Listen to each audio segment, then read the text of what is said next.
আমি আসলে কোনোদিন ভাষা আন্দোলন দেখিনি। কিন্তু এই কোটা আন্দোলন দেখে বুঝতে পারতেছি যে ভাষা আন্দোলনটা কেমন হতে পারে।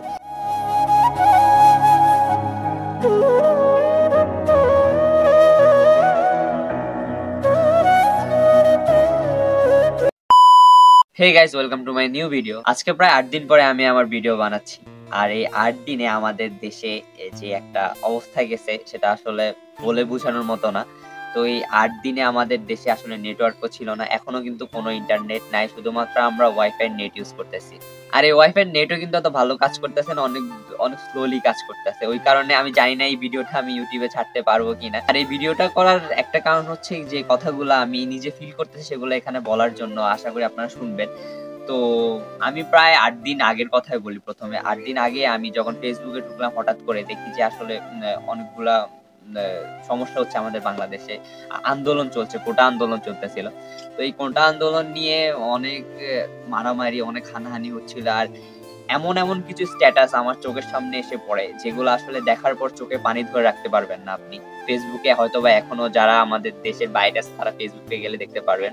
ভাই সত্যি বলতে আসলে একটা মানুষকে এভাবে মারতে পারে আর এভাবে রক্তাক্ত করে দিতে পারে, এই জিনিসটা আসলে আমি পারি না। ভাই কেমনে পারছে ওনারা এভাবে মানুষদেরকে পিটে পিটে? ভাই মানে বিশেষ করে আমি যখন ফেসবুকে ভিডিওগুলো দেখি না ভাই, আমার চোখ থেকে পানি বের হয়ে যায়। শুধু আমার না, আমার বন্ধু যারা আছে তারাও তো যতটা ভিডিও দেখছে ভাই, আপনি চোখের পানি ধরে রাখতে পারবেন না। আমার প্রশ্নটা হচ্ছে কিভাবে এরকম করতে পারছে তারা? ভাই তারা তো এখানে ওনারা লড়াই করতে যায় না, ওনারা নিজের অধিকার চাইতে গেছে, তাই বলে কি এভাবে তাদেরকে মারবেন? আর গত ৮ দিন প্রায় নেটওয়ার্ক ছিল না, আর এই নেট একেবারে বন্ধ ছিল। তাই আসলে মানে নিজের ভিতরে মানে খাই যাইতেছিল যে ভাই কি হইতেছে, ওখানে কি হইতেছে। ঢাকা শহর, চট্টগ্রাম, কুমিল্লা, আমাদের নোয়াখালীতেও কিন্তু আন্দোলন হয়েছে। তো মানে বেশি সমস্যা যেগুলা যে জায়গাগুলো হয়েছে ওখানে এতটা খারাপ অবস্থা, না নেটওয়ার্ক ছিল, না কোনো খবর এগুলা নিউজ হচ্ছিল, মানে কিছু দেখতে পারতেছিলাম না। আর নিজের ভিতরে জাস্ট ভয় হইতেছিল যে আসলে কি হইতেছে।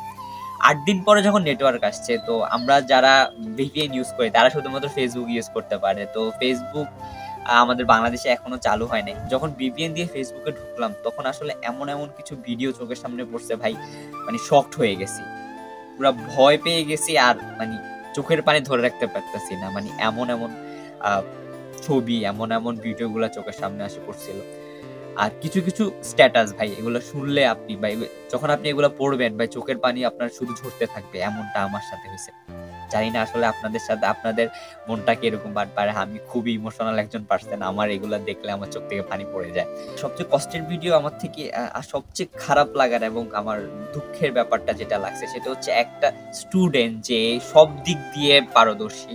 সে ক্লাস 5 এ জিপিএ পাইছে, ক্লাস 8 এ জিপিএ পাইছে, ক্লাস 10 এ জিপিএ পাইছে, আর সে স্কলারশিপ পেয়ে পড়াশোনা করতেছে ঢাকাতে। কিন্তু সেই ছেলেটা যখন এভাবে বুক দিয়ে বলে যে আপনি আমাকে মারেন, আর তাকে গুলিবিদ্ধ করে হত্যা করা হয়েছে, মানে এইসব ভিডিও দেখলে ভাই মানে চোখ থেকে পানি না ফেলে থাকতে পারেনি। আর এমন কিছু স্ট্যাটাস যেগুলো পড়তে চোখের পানি এমনিতে পড়তে থাকে। তো এই সব কিছু দেখতে গাইজ আমার আসলে সোশ্যাল মিডিয়া ঢুকতে মন চাইতেছে না। কারণ মানে এই জিনিসগুলা কেন হইতেছে? এই জিনিস আমার প্রশ্নটা হচ্ছে কি, এই জিনিসটা কেন হইতেছে? তারা তো এখানে লড়াই করতে যায় নাই, তারা এখানে তাদের অধিকার চাইতে গেছে। তাই বলে এদেরকে এভাবে মারাটা একদমই উচিত হয় নাই।